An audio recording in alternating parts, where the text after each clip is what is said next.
أعوذ بالله من الشيطان الرجيم بسم الله الرحمن الرحيم الحمد لله والصلاة والسلام على رسول الله صلى الله عليه وسلم أما بعد السلام عليكم ورحمة الله وبركاته تنسات تكم ديرني الله سبحانه وتعالى أرمدي فتسودرانس فنريباليمنا وابني بامنانتيك محمد صلى الله عليه وسلم سيرو فينك بينك كيرو بانراديازي ary izay rehetra nanaraka ny solidalany mandra-pahatongavany andro fitsarana. Alhamdulillah, androany andro asabotsy, andro izay ifanomezantsika, ifampiresantsika mahakasika ny fampatsaivana amin'ny finoana Islam. Androany eto Majunga zany, satria efa misy herinandro zao eto Majunga, dia tafaresadresaka tamin'ny ustazintsika Masonde ary nanomboka tamin'ny fiandohan'ny volana Muharram na ny taona 1447 atsika mbola tsy ary niaraka taminazy tamin'izany taona vaovao islamika zany. Ka rehefa omaly zay tafaresaka rehefa mifanena, satria matetika mifanena dia mba niangaviana izy hoe andao mba hanome sakafom-panahy, hanome zavatra tsara ho an'ireo mpiaino antsika, dia nanaiky izy ampahatsorana, nanaiky izy ampitiavana, ka hiarantsika aminazy ny fandaharana amin'ity androan'ity insha Allah. Ny fandaharana mitondra ny lohateny hoe ny fifindrammonina izay nataony mpaminany sallallahu alaihi wasallam, na fantatra hoe hijratul nabi sallallahu alaihi wasallam wa durusul mustafada min, ny fifindrammonina izay nataony mpaminany sallallahu alaihi wasallam ary ny lesona na ny fahendrena sy ny soatoavina izay azontsika amin'izany fifindrammonina zany. Satria nahoana? Satria ny calendrier islamika izay anisantsika andro dia niainga tamin'ny fifindrammonina no nanomboka nanisana zany calendrier islamika zany. Raha ny finoana hafa jerena dia nanomboka tamin'ny fahateran'i Jesosy Kristy no nanomboana ny calendrier-n'izy io. Fa rehefa tonga ny Islam, nisy safidy maro tamin'ny andro nahateram-paminany ve no hanomboantsika ny calendrier, sa tamin'ny fotoana nahatongava amin'ny faminaniana, sa tamin'ny fotoana izay nifindrammonina, sa tamin'ny fotoana izay nahafatesana. Dia Omar ibn Khattab radiyallahu anhu dia naka ny fepetra fa hoe aleo amin'ny fifindrammonina no raisintsika, satria maro ny lesona izay azontsika ao anatin'izany fifindrammonina ny mpaminany sallallahu alaihi wasallam, ary io no teboka lehibe nampatanjaka ny finoana Islam. Ka zay indrindra no ho resadresany ustazintsika eto. Tsy ataoko lava ny resaka satria efa henonareo matetika zao, hitanareo matetika, fa aloha mentsika ustaz. Fa mialohany nomezantsika azy ny ustaz Mason dia ho antsika manao j'aime ny fandaharantsika, tsy vitan'izany ihany koa fa manao ihany koa tsika ny partage, ataovy partage amin'izay ho fantatry ny olona rehetra fa misy valeur lehibe zany fifindrammonina eo anatrehan'ny finoana Islam zany.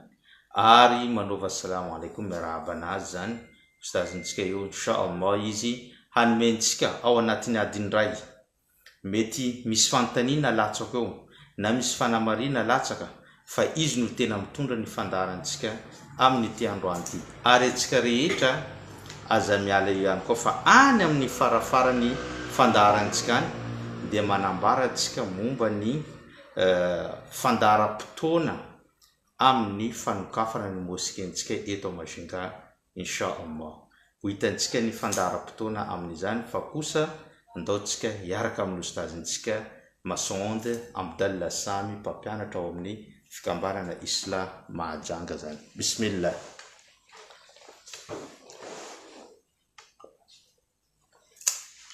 Bismillah walhamdulillah wassalatu wassalamu ala rasulillah sallallahu alaihi wasallam. Tibtum wa taba mamsha'akum wa tabawwa'tum min aljannati manzila. Sallallahu azza wa jalla an yaj'al hadha al-liqa fi mizan hasanatina ajma'in. Awarian dira suvunay tafin nuhatul tatskatum Allah subhanahu wa ta'ala. Archudralum taftafu lahira kama fatuki Muhammad sallallahu alaihi wasallam yenga ni izo fipetrana miaraka aminareo zao dia anisany antony lehibe idirantsika janna mara-kiyama insha Allah. Amin insha Allah. Sorako manokana Ustad Ahmad Mikael amin'ny fampidirana izay nataony teo fa hoe miaina tanteraka ao anatin'ny taom-baovao moatsika mpino islam raha toa ka calendrier hijria no arahintsika 1447 hijria izay angatantsika amin'ny Allahu azza wa jalla taom-baovao hitondra fiainam-baovao, hitondra fandresena vaovao, hitondra fakasitrana boka amin'ny tompo Allahu azza wa jalla ihany koa ho an'ny mpino islam rehetra maneran-tany.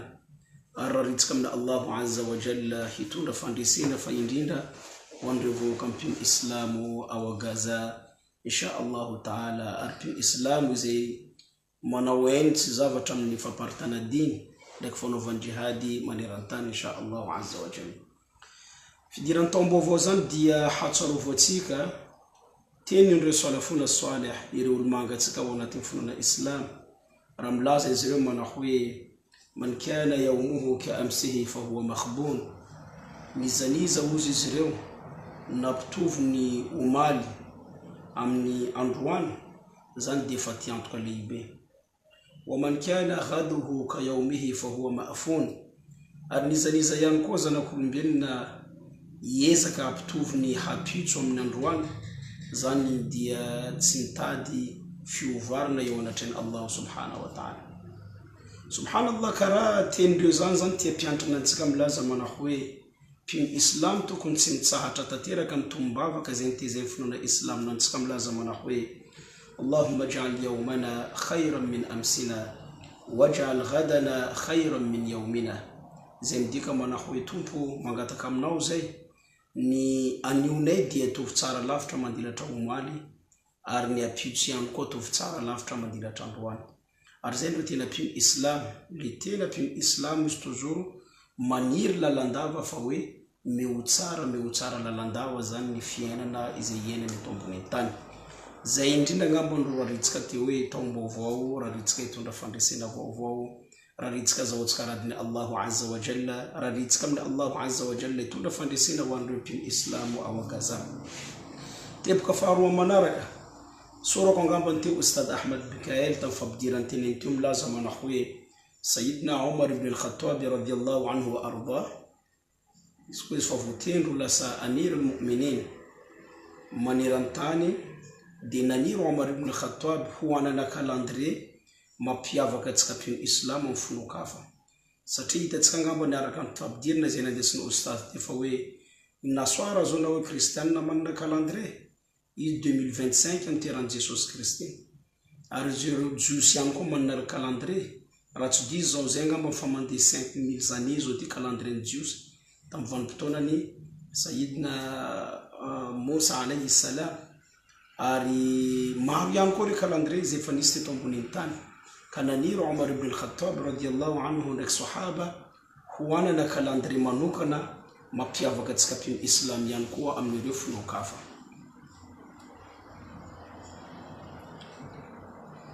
Fa insha Allah zavatra nso moa tamin'ny vanim-potoana zany raha vao safidy zany Umar ibn al-Khattab ndraiky ireo sahaba niaraka taminazy mety gaga antsika araka amin'ny volazan'ny ustaz teo fa maninona ary fa tsy calendrier nampanombona tamin'ny taona izay niteran'ny Rasul sallallahu alaihi wasallam, na hoe calendrier izay nampanombona tamin'ny fandresena maro nandalo tamin'ny tantaram-piainam-pino islam ohatra hoe ady masina Badr, na hoe calendrier tsy nampanombona tamin'ny Fathi Makka, fa ny safidy kosa izy ireo calendrier izay nanomboka tamin'ny taona izay nataon'ny mpino islam fifindramonina niala tao a Makka nakany tany Madinatul Munawwara. Voalohany tsara ho marina satria zany angamba no hadath fi tarikh al-ummah al-islamiyya. Izany fifindramonina zany ireo sahaba mitsy mahita fa hoe zany ro tena tranga farany goavana nandalo tamin'ny tantaram-piainantsika mpino islam. Satria al-hijra izany fifindramonina zany farraka baina al-haqqi wal-batil, nanavaka tanteraka ny fahamarinana izay nenan'ny mpino islam tao a Madinatul Munawwara ndraiky ireo karazana hoe haverena izay nezan'ireo kufar Quraish nampiaina tamin'izy ireo tao a Makkatul Mukarram. hijra ihany koa farraka baina alquwa wadhaaf. Hijra zany dia nanavaka tanteraka ihany koa ireo karazana hery ndraiky tanjaka izay nenam-pino islam tao a Madinatul Munawwar manoloana ny faiblesse tanteraka izay nenandreo tao a Makkatul Mukarram. Contraire aza araka namafisy Ustad Ahmed Mikael te fa hoe balil hijra ta'asis dawlatul islamiyya. Oka tsika resy lahatra fa nanomboka tamin'izany fifindramonina zany, nanomboka teo zany na faniriana-pino islam fa hoe anangana zany firenena islamika zany. Ka kay gaga dikan'izany atsika azo koa Umar ibn Khattab nanana tsafidy ndraiky ireo sahaba tamin'ny vanim-potoana zany fa hoe hampanongona izany calendrier islamika manomboka amin'ny vanim-potoanan'ny hijra na hoe fifindramonina lehibe izay tanteran'ny islam. Ary raha midresadresaka atsika mahakasika hijra, oka atsika ho resy lahatra fa hijra zany misy karazany roa nandalo tamin'ny tantaram-piainantsika islam. Hijra voalohany tamin'ny vanim-potoanan'ny faminaniana tonga tamin'ny mpaminantsika Muhammad sallallahu alaihi wasallam. Komasy angamba ny fantatratsika tsara fa le dawa nandeha Syria, nandeha antsokosoko. Raha vao niainga zany dawa nandeha Jaharina tao ampabe maso dia niara mifahavalozana tamin'ireo Quraish, ireo pino islam somary marefo ara-piainana tamin'ny vanim-potoana zany tao a Makka. Dia iny zavatra nandalo nalefa ny Rasul sallallahu alaihi wasallam izy ireo nandeha findramonina tany Habashi, vita namafisy mihitsy milaza mana hoe fa inna fiha malikun la yuzlamu indahu ahad. Lasa uziza Rasul sallallahu alaihi wasallam ianareo mialokaloka any Habash satria any misy ampanjaka zay lolo ambany fididian'ny mpanjaka zany dia tsy ho tratrany tsindry azo lena velively. Dia tapa-kevitra misy andiana sahaba maro mandeha 70 mahery angamba andreo zay raha tsy diso zao nandeha ny findramonina tany Habashi 2 fois mifanesinesy ireo nanatanteraka izany fifindramonina zany. Fa le hijra zay koranesitsika androany, le hijra fifindramonina izay nataon'ny Rasul sallallahu alaihi wasallam ndraiky sahaba nazy niala boka Makka ka izy ireo nandeha findramonina tany Madinatul Munawwar, nandeha nanangana zany firenena islamika zany. Teboka fahatelo manaraka raha lay ndraiky ray aman-dreny ary nabavy manakajy atao anatin'ny finoana islam. Azadiny fa izany hijra zany dia nidirainy Allahu azza wa jalla amin'ny aya maro ao anatin'ny Qur'an al-Karim. Ohatra angalaky exemple vitsivitsy atsika araka ny tenin'ny Allahu azza wa jalla milaza mana hoe alladhina amanu wa hajaru وجاهدوا في سبيل الله بأموالهم وأنفسهم أعظم درجة عند الله وأولئك هم الفائزون. الله عز وجل متين منحوي يريننديان الذين الله سبحانه وتعالى يزلو تيوريان زلنا نتترك في فندامنا نهني الله سبحانه وتعالى فوي نزلو فولا مكارينا نزلو لك فوفنينا نزلو فوكتان فانا تتيران زان في فندامنا زان كيت الله عز وجل منمافم لازم منحوي أعظم درجة عند الله رينزان روان باراتونغ فارن ينبوني يونتين الله عز وجل من لننسك في الإسلام. آية منارك ينكو الله عز وجل ملم تتار أرنا بريسك يريد الإسلام ونتترك هجرزان ووتيزم لازم نحوي ومن يهاجر في سبيل الله يجد في الأرض مراخما كثيرا وسعا. الله عز وجل نكا غارانتي نتم لازم نحوي نيزا نتترك في فندامون نزان ما تخيص فالله عز وجل حبتسار فربينا نزريو.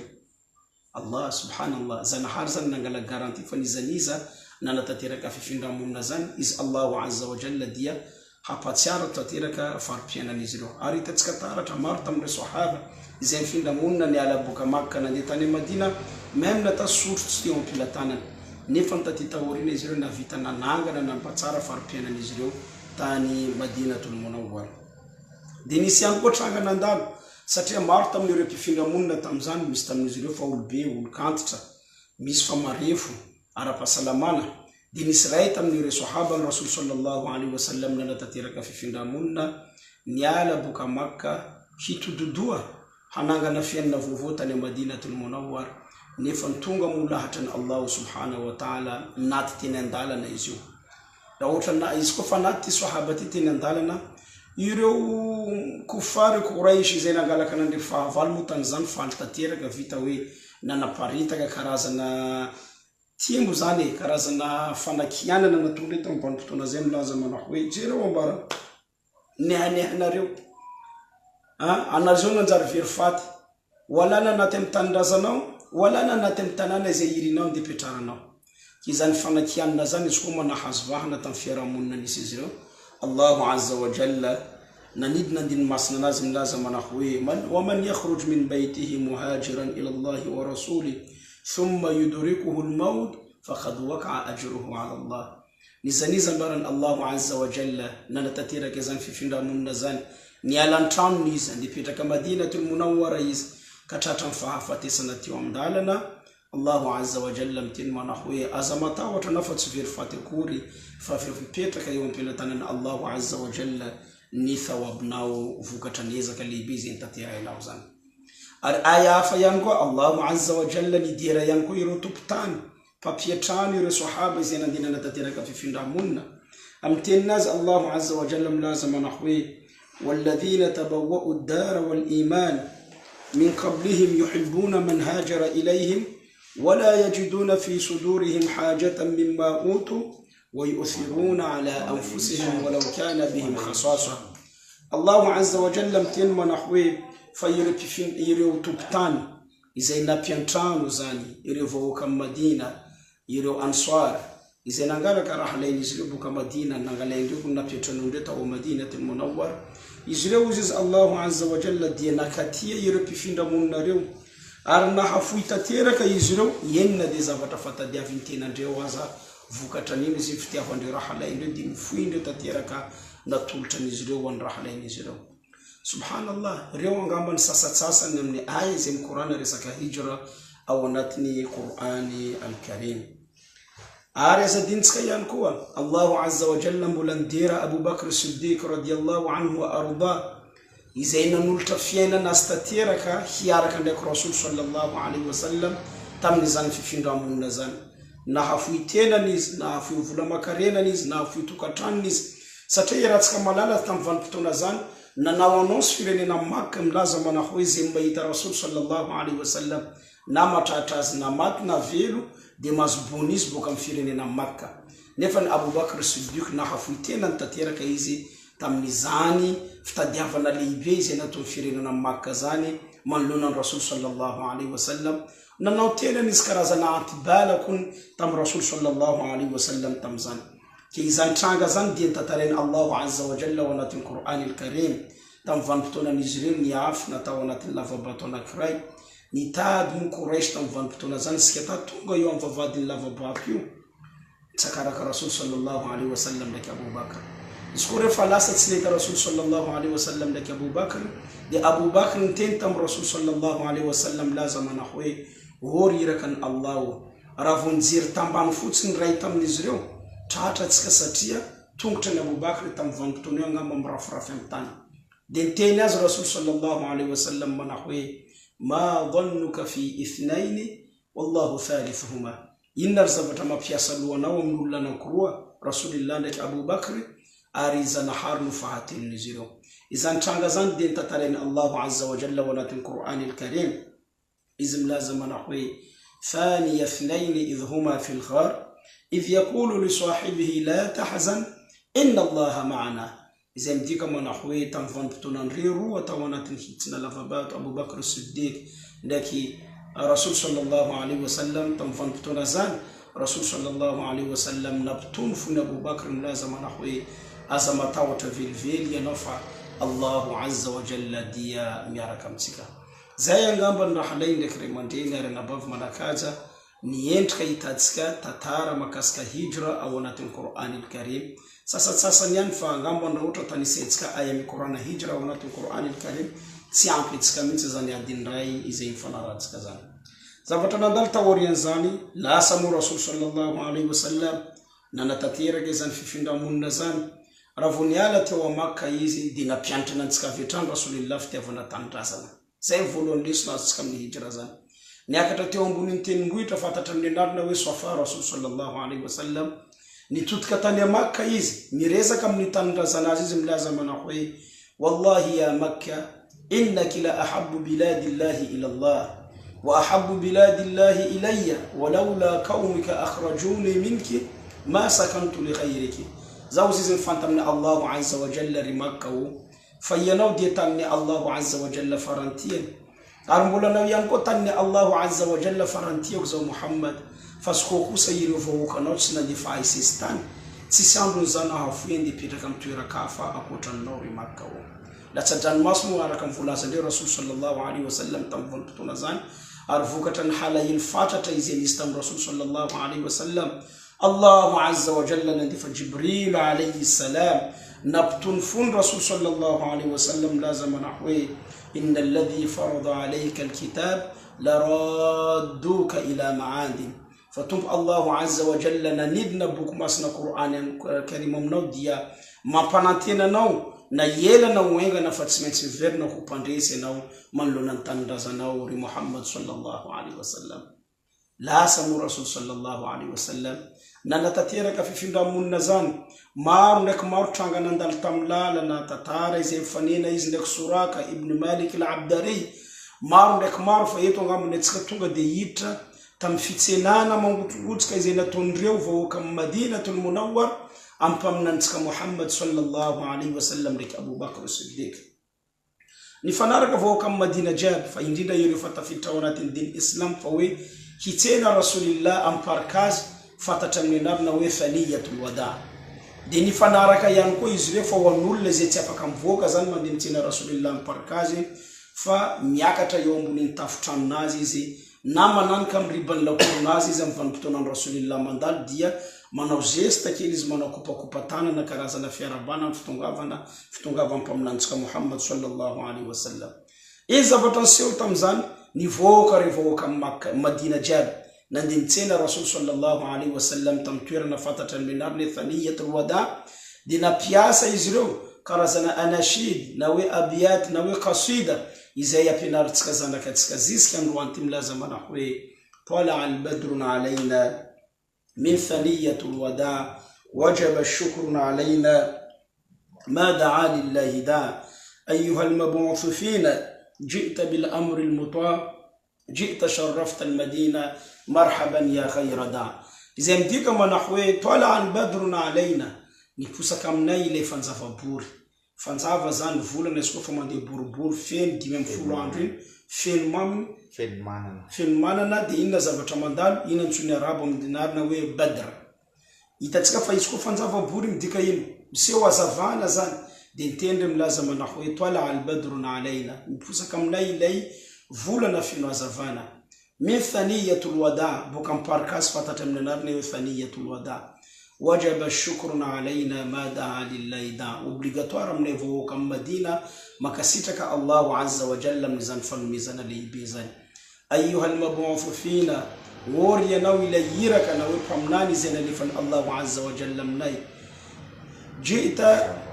ji'ta sharrafta al-madina ayyuha al-mab'uth fina wory ianao ilay iraka nalefany Allahu azza wa jalla aminay ji'ta sharrafta al-madina tonga anao namevoninaitra ity tanànanay ity ayyuha al-mab'uth fina ji'ta bil amri al-muta tonga anao nitondra fampianarana izay mendrika alaitaka ji'ta sharrafta al-madina tonga anao namevoninaitra tanindrazanay marhaban ya khayra da tonga soa ianao ilay mpampianatra mendrika de inona zavatra niseho tamin'ny vanim-potoana zany teo angambany olona anisan'ny tsena Rasul sallallahu alaihi wasallam tamin'ny vanim-potoana zany ireo karazana andian'olo maro samihafa ary sokajon'olo maro samihafa misy tamin'ny mpanapolitika nitsena Rasulillah misy tamin'olo fivavahana olo mpanompony Allahu azza wa jalla nitsena Rasulillah misy olo tanindrazana nitsena Rasul sallallahu alaihi wasallam misy ihany koa ireo karazana kizy nitsena Rasulillah misy ihany koa ireo olo kantitra nitsena Rasulillah isokajon'olo maro samihafa jiaby samby nitsena Rasul sallallahu alaihi wasallam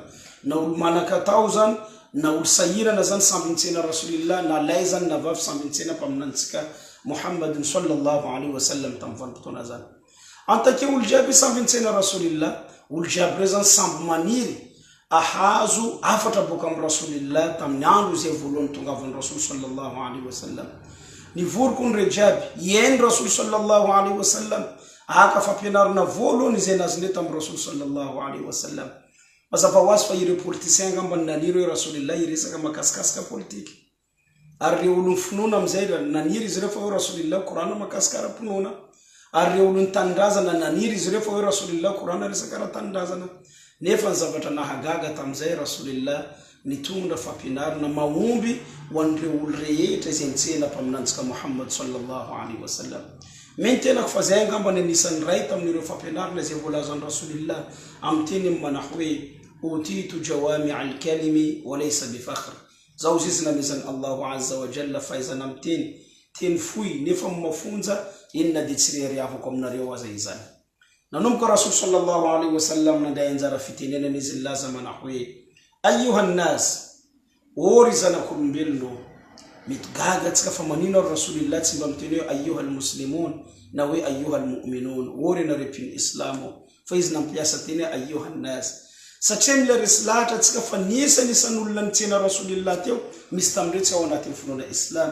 Tao Madina tamin'ny vanim-potoana zany dia nahitatsika foko jifo maro samihafa, Yahud bani Kainuka, Yahud bani Nadir, Yahud Khaybar, Yahud bani Quraidha, misy foko efatra Yahud mipetraka tao Madina. Kena mbezan'ny Rasulillah haja mamboninaitra ireny tsy olo anatin'ny finoana islam reny dia najainy tanteraka natonga azy nilaza manao hoe ayyuhan nas, ori na rezanak'olombelona. Amizay angambany olo rehetra samby mahazo zona azy amin'ny anjarandreo amin'ny anjara fitenenan'ny Rasul sallallahu alaihi wasallam. Teny faharoa tenen'ny Rasulillah izy nilaza manao hoe afshu salam, apartao ny fanaovana salam na hoe fiarabana salam eo aminareo samby anareo. Mety velim-panontaniana tsika fa manino Rasulillah nampiasa zany voambolana zany satria Rasulillah mahafantatra tsara fa maro amin'ireo mpifindramonina niala boka Makka nandeha nialokaloka tany Madinatul Munawwara dia tsy mifankafantatra akory izy ireo ndraiky ireo tompo tanàna tamin'ny vanim-potoana zany. Dia eto Rasulillah karaha teteny amindreo fa hoe nisy moyen ahafanareo mifankafantatra bebe kokoa miainga amin'ny alalan'ny fanaovana salam zany. Ary hitatsika taratra angamba fambola mipetraka ho antsika mpino islam jusqu'à androany ty na makaiza tsika na makaiza raha ohatra mifanena mpino islam mitovy amintsika matetika teny voalohany hoe angalatsika garantie zany amin'ny olo izay vantanatsika miteny hoe assalamu alaikum avetrany resy lahatra reny mpino islam fireny fa hoe silamo mitovy aminay angamba nyty olona ty dia raisindreo amin'ny endrika tsara. Dia zany ihany koa tenen'ny Rasulillah tamin'ny vanim-potoana zany milaza manao hoe afshu salam, apartao na hoe apatanjao amin'ny représentationareo amin'ny alalan'ny fanaovana salamo tamin'ny vanim-potoana zany. Dia nitohizan'ny Rasul sallallahu alaihi wasallam teny fahatelo izay nitenenina izy milaza manao hoe wa at'imu at-ta'am, ary mampisakafoana ianareo mampisakafoana. Manino Rasul sallallahu alaihi wasallam niteniteny zany satria Rasul sallallahu alaihi wasallam tiana mafy amin'ireo tompo tanàna fa indrindra reo Ansar, Aus ibn Khazraj milaza manao hoe misy amin'ireo rahalainareo mpifindra-monina niala boka Makka nandeha tany Madina akabetsana izy ireo tsy manakatao même natana dia sotro aza tsy teo ampilatanan'izy ireo. Keto Rasul sallallahu alaihi wasallam teteny amindreo milaza manao hoe tsy njovinareo ireny rahalainareo izay tsy manakatao sahirana ireny. Dia teny manaraka moa ny tenen'ny Rasul sallallahu alaihi wasallam manao hoe silul arham, apatanjao ny roim-pihavanana eo aminareo samby anareo. Mety gaga tsika fa manino Rasulillah nyteniteny zany satria tsara ho fantatra tao Madina dia nahitana foko lehibe anankiroa, foko Aus ndraiky foko Khazraj. Foko Aus ndraiky foko Khazraj araka amin'ny volazan'ny repitantara dia mandritra ny 70 taona niaina tanteraka tao anatin'ny fahavalozana. Dia eto Rasul sallallahu alaihi wasallam karaha teteny amin'izy ireo milaza manao hoe hatonga zahay ho tamana manoloana ny tanindrazanareo aoka reo mba ilamina tanteraka ianareo tompo-tany izay niaina tao anatin'ny ady amantona mifankatiava ianareo, mifandefera ianareo, mitambara ianareo hatonga zay ho tamana tanteraka manoloana ny tanindrazanareo. Dia ny faranan'ny Rasul sallallahu alaihi wasallam teninazy milaza manao hoe sallu bil-layli wan-nas niyam tadkhuluna al-jannata bis-salam, hoe mitsangana nareo amin'ny alina manatanteraka salat tahajjud na salat qiyamul layl amin'ny vanim-potoana zanak'olombelona rendrika ao anatin'ny toromaso iny matohisa ho izy Rasulillah sallallahu alaihi wasallam fa hiditra ao anatin'ny paradisany Allahu azza wa jalla feno fitonina ianareo. Mety gaga tsika fa manino Rasulillah nampiasa teny zany ary naporisika ireo sahaba anazy ndraiky ireo mpino islam anatanteraka izany salat zany satria Rasul sallallahu alaihi wasallam teteny amin'izy ireo milaza manao hoe ireny didy anaky efatra izay nilazako taminareo teo aloha reny tsy ho vitanareo manatateraka azy raha ohatra marefy relationareo na hoe fifandraisanareo amin'ny Allah subhanahu wa ta'ala. Ke nisy moyen afitanareo manatateraka izy reny dia hapatanjao tsara ihany koa relationareo amin'ny Allah azza wa jalla, matokisa ianareo fa lasa mora aminareo manatateraka fampisakafoanana olo, fandraisana olo amin'ny endrika maro samihafa izay nitakiany Rasul sallallahu alaihi wasallam. Dia iny vokatsoa ho azonareo amin'ny vanim-potoana zany, matokisa ho izy Rasul sallallahu alaihi wasallam fa hiditra ao anatin'ny paradisany Allah azza wa jalla nareo amin'ny vanim-potoana io.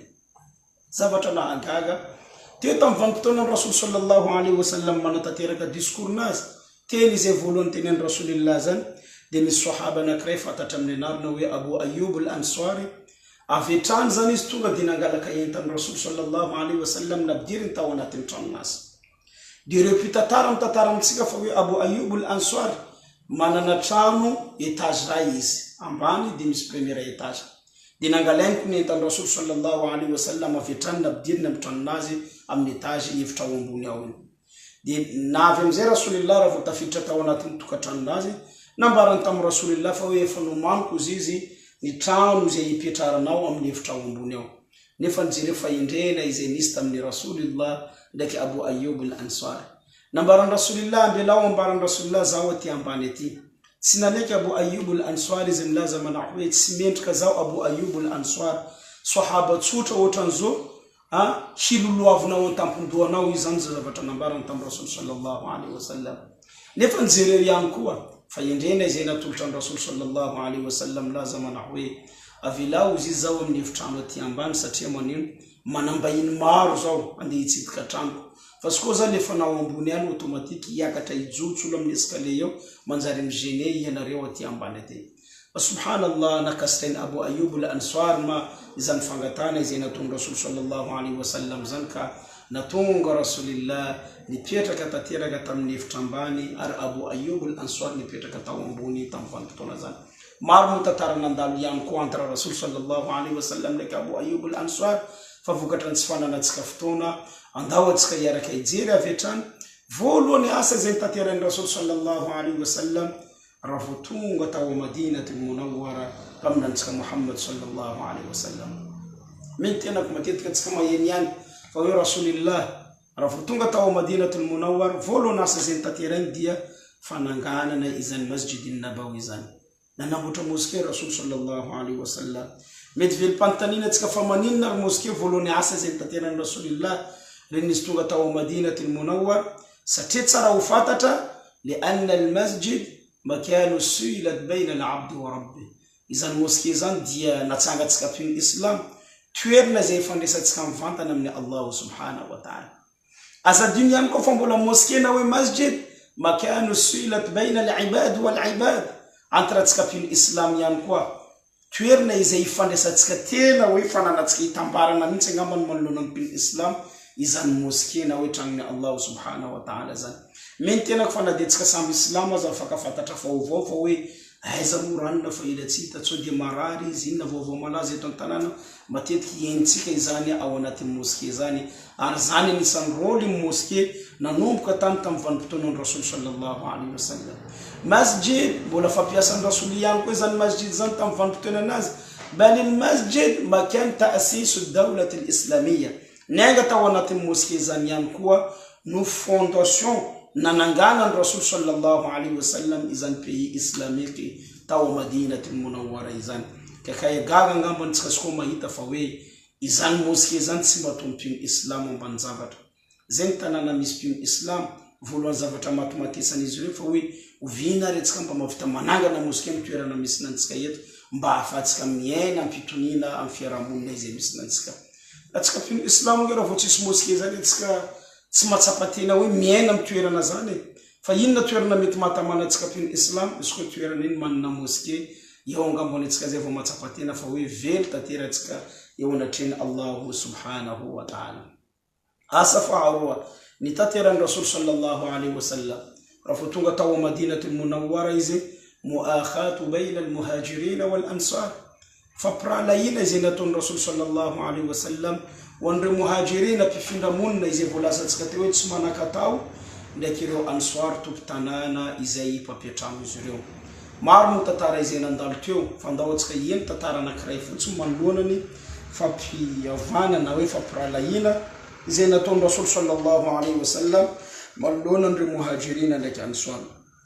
Anisan'ny fampiralaina izay tavela tantaran'izany angapantsika ta iainantsika sy yaumul qiyama, fampiavana lehibe izay nataon'ny Rasul sallallahu alaihi wasallam entre Sa'd ibn Rabi' al-Ansari, lillahi anakray fatatra amin'ny anarany hoe Sa'd ibn Rabi' boka ao Madinatul Munawwar, nampiavanin'ny Rasul sallallahu alaihi wasallam tamin'ny Abdurrahman ibn Auf al-Qurashi, hoe Abdurrahman ibn Auf avy any Makkatul Mukarram. Izany fampiavana zany angamba fampiavana izay mahatola gaga, même na tara ohatra fampizaratsika tantarandreo anao mety gaga. Iny zavatra nandalo izy koa tonga tao anatin'ny tranony Sa'd ibn Rabi' al-Ansari Abdurrahman ibn Auf, voalohany fihetsika nataony Sa'd taminazy milaza manao hoe raha alaiko izy zao anisan'ny olona anankiray nameny Allahu azza wa jalla arena, zao manana parcelle anankiroa amin'ny trano, ty trano koa dia efitra manaraka reo mbola tranoko ihany koa. Jereo izy fa ay amin'ny tranoko anankiroa reo ny tiatian'ny rohonao, dia inona zavatra ataontsika andehanantsika any amin'ny commune dia soratako anao izany fananana trano zany, tranoko fioko tanteraka dia meko nanao. Subhanallah, avolenta zany zany angamba sarotra amin'ny zanak'olombelona mavita manatanteraka azy afa-tsy hoe olo manana imany tanteraka no mavita manatanteraka izany. Ambony mandilatra zany iny zavatra nandalo niteny ihany koa Sa'd ibn Rabi' al-Ansari tamin'ny Abdurrahman ibn Auf milaza manao hoe ory raha alaiko zao izy nameny Allahu azza wa jalla vady anankitelo, manambady telo zao. Jereo izy ay amin'ny vadiko anankitelo reo, tiany rohonao omeko azy toalaka tsy koa fa tapitra aidanazy dia ampiakarinao ho lasa vadinao. Subhanallah, firalaina karakory nisy tamin'ny Islam tamin'ny vanim-potoana zany. Zay indrindra angamba le tia tongavan'ny Allahu azza wa jalla tamin'ny andiny masina nilazaintsika tany aloha tany milaza manao hoe والذين تبوأوا الدار والإيمان يحبون من هاجر إليهم ولا يجدون في صدورهم حاجة مما أوتوا ويؤثرون على أنفسهم ولو كان بهم خصاصة. Zendika manao hoe ireo vahoaka amin'ny Madina dia tena nakatia tanteraka ireo raha alaindreo mpifindra monina, ary izy ireo nahafoy tanteraka amin'ireo raha alaindreo, tsy mba niampitambiny zany izy ireo fa hoe omeko an'izany sy zany ianao amizay amary apodina ohatran'izany ndraiky ohatran'izany, tsy mba nisy tambiny tadiavin'izy ireo. Wa yu'thiruna ala anfusihim walau kana bihim khaswasa, izy ireo dia nahafoy tanteraka ho an'ny raha alaindreo mpifindra monina, enina dia zavatra fatadiavin'ny tena ny aza. Jereo fa Sa'id al-Ansari iha mizanak'olombelona tsy nitsakaraka tranonazy zany nefa mifoy no ny raha alainazy, iha mizanak'olombelona hoe mahafoy vadinazy amin'ny olo-kafa zany nefa nifoy niha Sa'id al-Ansari tamin'ny vanim-potoana zany. Jereo endrika izay nasiony Sa'id al-Ansari zany nefa jereo koa valim-pahendrena izay nasiony Abdurrahman ibn Auf tamin'ny Sa'id al-Ansari tamin'ny vanim-potoana eo. Miaraka ameo tsara tsika valim-pahendrena izay nasiony Abdurrahman ibn Auf izy nilaza manao hoe barakallahu fi malik wa barakallahu fi ahlik, makasitraka izy raha lay Allahu azza wa jalla hamminanao baraka na hoe hasoavana amin'ny vola makarena izay foinao atolotranao any raha lainao tokatranonao zany tranonao. Wa barakallahu fi ahlik, ary zanahary ihany koa menanao baraka na hoe ampitra soavana amin'ny vadinao izay foinao dia menao raha lainao. Sambory izy vadinao dia sambory ihany koa volanao. Bal dullani tariqin ila suq, apianaro zao izy lalana makany tsena eto aminareo, ay lala mandeha bazary aminareo eto. Eto angamba raha vo izy miteny ay lalana makany amin'ny tsena, izy tsy midika hoe lalana makany amin'ny tsena mabiby manao ohatran'izao ohatran'izao tsy zany, fa inona business ndro tena fatratra mandeha tsara aminareo eto, vita apianaro zao izany velo tena zany.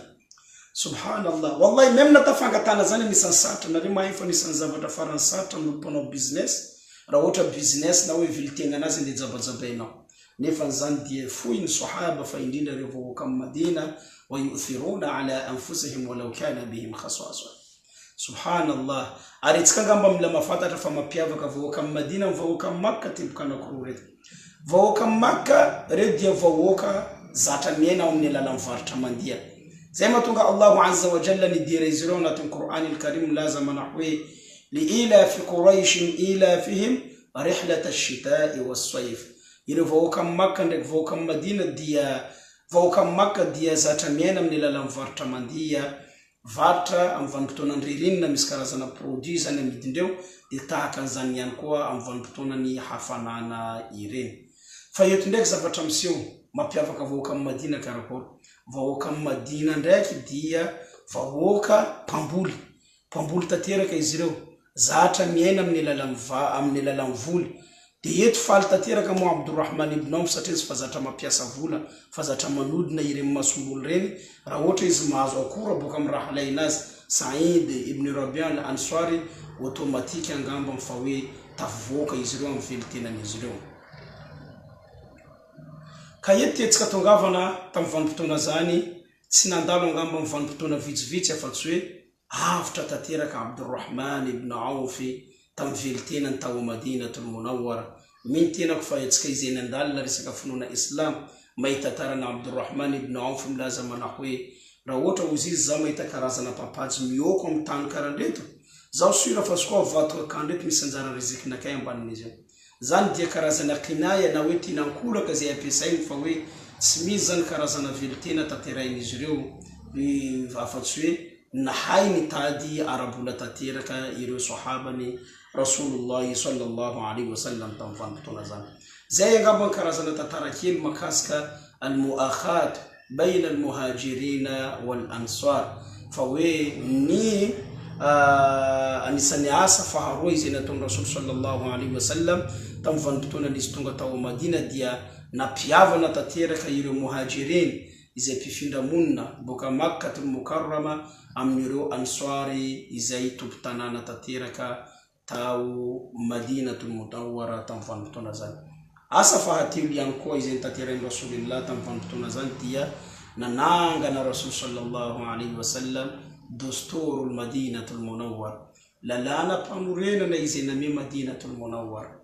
Wa subhanallah, araka mivolazantsika te tao Madinatul Munawwara nahitantsika endrika maro samihafa.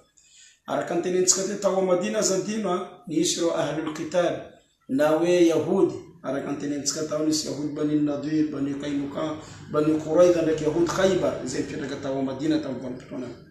Azadino ihany koa fa tao Madina ihany koa mbola misy ireo olona manambatra sady Islam izy mitantsa Islam, satria tao Madina voalohany nahitantsika ireo munafiqin mipetraka tao Madina dia mbola namen'ny Rasulillah haja mambony nahitra jiaby reny. Azadino ihany koa fa tao Madina nisy ireo al-ansar izay mpampiatrano, dia azadino ihany koa fa mbola tao Madina ihany koa nahitantsika ireo muhajirina mpifindra monina. Walhamdulillahi rabbil alamin, jiaby ireo samby namen'ny Rasul sallallahu alaihi wasallam haja mambony nahitra anazy, jiaby koa samby nahazo zonazy tamin'ny lalam-panorenina izay napetraka ny Rasul sallallahu alaihi wasallam tao Madinatul Munawwara tamin'ny vanim-potoana zany. Andao atsika angalaka ohatra kely fotsiny manoloana izany lalam-panorenina zany tamin'ny fametrahana anaran'ny Madinatul Munawwara ho lasa Madina. Tantara kely niseho tamin'ny vanim-potoana zany Madina io mbola tsy nantsona Madina fa fantatra amin'ny anarana hoe Yathrib. Yathrib nafantaran'ireo Arabu taloha io Madinatul Munawwara io. Raha vao Rasul sallallahu alaihi wasallam tonga tao nikasa zany izy ireo fa hoe hamena anaram-baovao mihitsy Madinatul Munawwara io. Dia nifidy reto amin'ny voalohany fa hoe nilaza mana hoe andao ataontsika hoe Darul Islam, trano indrepin'ny Islam. Tsy nakasitrain'ny Rasulillah satria manino fantatrany Rasulillah fa nisy Yahudi tsy mpin'ny Islam tao Madinatul Munawwara tamin'ny vanim-potoana zany. Raha ohatra ataontsika amin'ny anarana hoe Darul Islam, manjary very zon'izy ireo, very zon'ireo Yahudi izay mipetraka tao Madinatul Munawwara ka tsy nakasitrain'ny Rasulillah.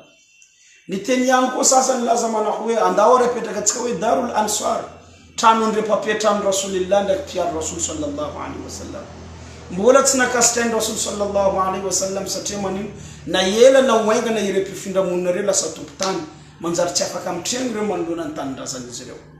Ny teny koa sasany laza mana hoe andao apetraka antsika amin'ny alalany hoe Darul Hijra, trano ndre mpialokaloka na mpifindra monina. Tsy nakasitrain'ny Rasulillah satria fantatran'ny Rasulillah na ela na oaingana so dia ho maty olo mahay tantara, olo taranaka boka afara manjary very zon'ireo tompo-tanàna tamin'ny vanim-potoana zany. Ka tapa-kevitra re tamin'ny farany miombon-kevitra ny famomezana azy hoe Madinatul Nabi na hoe Madinatul Munawwara, hoe tanàna izay mamirapiratra tanànan'ny Rasul sallallahu alaihi wasallam. Manino nakasitrain'ireo jiaby satria hain'ny Rasulillah na muhajirina na tonga reo nandeha hijra vokatra amin'ny fitiavan'ireo Rasulillah ndraiky Allahu azza wa jalla. answar na tungarina pietam pivayinde mvukata fitavani rasulillah ndak Allah azza wa jalla arasa dinu memnata ahlul kitabi ya'rifunahu kama ya'rifuna abna'ahum mafatata Muhammad saraka rakil faizan yuzanaka ndio rejabi samma kasita kazani fisien pamnani Muhammad sallallahu alaihi wasallam zan nanzal tamfara mula sawi na peta kana Madinatul Munawwar kulasa Madinatul Nabi na Madinatul Munawwar sallallahu ala Muhammad sallallahu alaihi wasallam rewa ngamba ni karazana asa libiana ktilna tun Rasul sallallahu alaihi wasallam tamni andu volon ni tungavon Rasul sallallahu alaihi wasallam tau Madinatul Munawwar zesi zaya ngamba ni hafuk jabe anariona baf anariona alaikum makaskaska hijratun nabii sallallahu alaihi wasallam rawota reskam net ka faranchuta tatiraka fa inna zabatan ndam awriyan nena Rasul sallallahu alaihi wasallam taw Madinatul Munawwar tam ton fahaval après 8 ans en pitaran taw Madinatul Munawwar nikasa kun Rasul sallallahu alaihi wasallam itanya Makkah ani fam jutstam nazian ko karazana verset bu kamna Allah azza wa jalla ma preskas kuna denuka ta Makkatul Mukarrama ni jud surat al-Fath lazama nahwi inna fatahna laka fathan mubina liyaghfir Allah laka ma taqaddama min dhanbika wa ma ta'akhkhar aya nawi surat tilka manambara Rasul sallallahu alaihi wasallam faafaka mitamaka nazoti ubuka pandestam vantona zan subhanallah après 8 ans nena Rasul sallallahu alaihi wasallam tani Madina nande sen kun sahaba nazi mande yom ni 100,000 armeri tam vantona zani arriver na te ompelatana Rasulillah ndak pin Islam Makkatul Mukarram sko fanas ne fanesina libizan na novane takbir zeta terets kam salat al-Eid kinda indai takbir fath Makkah zem lazama nahwi Allahu akbar kabira walhamdulillahi kathira wa subhanallahi bukratan wa asila la ilaha illa Allah wahda sadaqa wa'da wa nasara 'abda wa a'izza jundahu wa ahzama al-ahzab wahda fi fadina tamvantuna zani izena tumpin Islam tamvantuna zani ngamani taw Makkatul Mukarrama rawa atawarienta fitta taw Makkatul Mukarrama European Islam dak Rasul sallallahu alaihi wasallam dinamo kadid kun Rasulillah lazama nahwi la hijrata ba'da al-fath walakin jihad wa niyya ifatsis hijra kun ifatsis hijra suna baran Rasulillah awarian fath Makkah na wefandesina wa Makkah virnati wampelata pin Islam fazapata takin Islam mtskadia fana tatirana jihad bapia katavuneta dinni Allah azza wa jalla dak faizat kama na pita ka finyava na marsa myafa amni fanpuna Allah subhanahu wa ta'ala afatafari ngamon wonska jabizena natka darsa wasiyan Rasul sallallahu alaihi wasallam na wipita bulangan Rasul sallallahu alaihi wasallam tamni mamatika Salama vadin Rasulillah sallallahu alaihi wasallam izin lazama nahwi ya Salama wori Salama wuziz ihjiri al-ma'asi fa innaha afdal al-hijra akala viruses na apetawni fautana sati zamdo tena hijra fi finda munna faransa ndinda wahfadhi ala al-fara'id fa innaha afdal al-jihad arauko kuya naw sarpiyarum ni fanatatirana yiren fara'id didi zendidin Allah azza wa jalla naw sati zanni nutena jihadi nawitulna faransar libi ndinda tatiretskai unatin Allah subhanahu wa ta'ala ar-rasul sallallahu alaihi wasallam mulamana mafian kon fa penar nafa nizim lazama nahwi wal muhajir ma hajara ma naha Allah anhu lutena pifinda munna uziz Rasulillah ile wulla ni finda tatiraka amni zafa burare zendarin Allah azza wa jalla tamnas mintinak famari rizabata zendarin Allah azza wa jalla mtsika nefan kinda indai saat kama natatira kizan fautana zan salati amvava chuizam kapkap kamizo fautana tizina ambela wiki mis fautana resaka fangalar na kalaviru mis fautana resaka fikatamuna ulle fikatamuna fiaramuna tsimet haramuna tindin Islam mis fautana ile fijeri vatska zavata mamuafad nek haram tsimet tsutul tatira itsika kifana bila tska ile zafa buraran Allah azza wa jalla zemita zawutska fautana ren ngambona nisan hijra faran sara indinda yawnatin Allah subhanahu wa ta'ala armandunan zanyan ko Rasulillah mulamana mafumtskum lazama nahwi la tanqati'u al-hijra hatta tanqati'u at-tawba tsy manapahataperana mihitsy mifanatateranao hijra amin'ny reny fakalaviranao zava-borara reny sika tatonga aminao angambany zany fahafatesana zany. Jazakumullahu khairan. Makasitraka tsika angambany eno ka hatramin'ny farany omeko Ustad Ahmad Mikael angambany manohy fandarana tsika insha Allah azza wa jalla. Naam. Alhamdulillahi rabbil alamin. Feno angambany le fanazawana zay mety ustazintsika Masonda Abdallah Sam teo.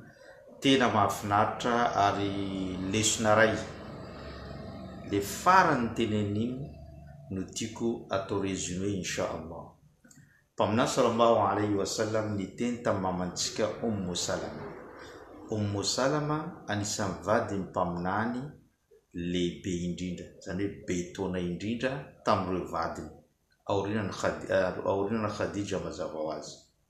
Ummu Salama no manana fahendrena indrindra lehibe indrindra ary anisan'ny comprendre indrindra ny mpaminany sallallahu alayhi wa sallam. Ka napetraky ny mpaminany zany afatra zany tamin'ny Ummu Salama dia niteny izy manao hoe la hijrata ba'da al-fath, tsy misy fifindramonina tsony taoriany nanokafana sy nahazona tanànany Makka. Fa ny fifindramonina sisa tenenin'ny mpaminany sallallahu alayhi wa sallam dia ny fialanao amin'ny zavatra ratsy mandeha any amin'ny zavatra tsara. Mafey ny fiainantsika manontolo izany teny zany. Raha niaino anao le fifindramonina nataon'ireo sahaba dia nandositra ny tanàna izay nampijaly azy ireo sy nanenjika azy ireo, nila namono azy ireo. Maro ireo sahaba izay nampijaliana, misy tamin'izy ireo maty mihitsy, tahaka ny Sumayya, vehivavy anankiray izay maty mihitsy. Misy ireo sahaba maty, Bilal efa haintsika tantara fampijaliana azo azy. Ka zay nahatonga ny mpaminany ny fifindramonina nijery tanàna anankiray mba ahafahana mialokaloka tamin'izay fotoana zay. Rehefa azon'izy ireo sy tafaverina teo ampelantanany ilay tanànany Makka dia namoaka n'io teny io izy. Tsy misy tsony fifindramonina aorian'ny fahazona tanànany Makka. Fa ny fifindramonina zay ataontsika dia miala amin'ny zavatra ratsy mandeha any amin'ny tsara, miala amin'ny fahotana mandeha amin'ny fankatoavana ny Allah, miala amin'ny fanompanapana olona, fitenenana olona, fanendrikendrehana olona mandeha amin'ny filazana ny zavatra marina, miala amin'ny toetra ratsy mandeha amin'ny toetra tsara, miala amin'ny hakamoana mandeha amin'ny fahazotoana, miala amin'ny fahahirana satria nataloha teo mety mahitra hamoaka vola 500 tsy vitanao, miala amin'ny fahahirana mandeha amin'ny fahazotoana mamoaka sy manampy ny namana, miala amin'ny fijangajangana mandeha amin'ny fanambadiana. Satria ny zavatra ataonao anaty fijangajangana io dia tsaratsara izy io, na zay mihitsy ny lalina teny Allah ataova ao anatin'ny tokantrano. Manao zinanao mahazo fahotana isaky ny mikitika ny vehivavy. Fa raha vitanao nikah, fanambadiana izy iny, dia mivadika fahasoavana isaka nanao mikitika ny vehivavy iny, mahazo fahasoavana toy ny namoaka soadaka amin'izay fotoana zay. Zay olona manambady rehetra isaky n'izy manao firaisana ranofo amin'ny vadiny dia tahaka ny namoaka soadaka eo anatrehan'ny Allah. Mety gaga antsika maheno an'izany, tahaka n'ireo sahaba rehefa naheno an'izany, mpaminany sallallahu alayhi wa sallam ny teny nitanisa soadaka maro, dia tamin'ny farany izy niteny manao wa fi bid'i ahadikum sadaka, ary ny fikasihanareo ny fitaovam-pananahany vadinareo dia soadaka. Gaga sahaba teny ya Rasulallah, misy ray aminay nandeha nanao filany tamin'ny vadiny, etaetam-batany tamin'ny vadiny, dia rehefa aveo izy mahazo fahasoavana toy ny namoaka soadaka, dia niteny mpaminany, hitanareo ozy izy raha nataony tamin'ny haram, zany hoe tamin'ny zinazy, moa ve tsy mahazo fahotana? Namaly sahaba jiaby nam nahazo fahotana izy. Dia tahaka an'izany tenen'ny mpaminany, raha nataony tamin'ny fomba halaly dia nazahoany fahasoavana tahaka ny namoaka soataka. Ka ho an'ny manambady rehefa manao firaisana ambady ny tahaka ny namoaka soataka. Fa ianao kosa raha célibataire ka mirona ao anatin'izany fijangajangana dia fahotana isakanao mikitika. Ka ny hijra fifindra-monina tsara indrindra fialanao amin'ny fijangajangana mandeha any amin'ny fanambadiana.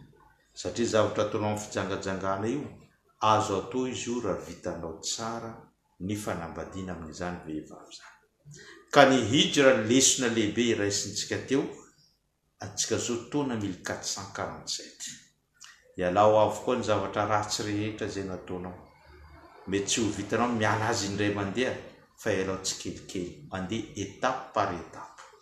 Vitanao zany inshallah raha ohatra ka tena manam-piniavana anao amin'izany hiala amin'ny fahotana izany.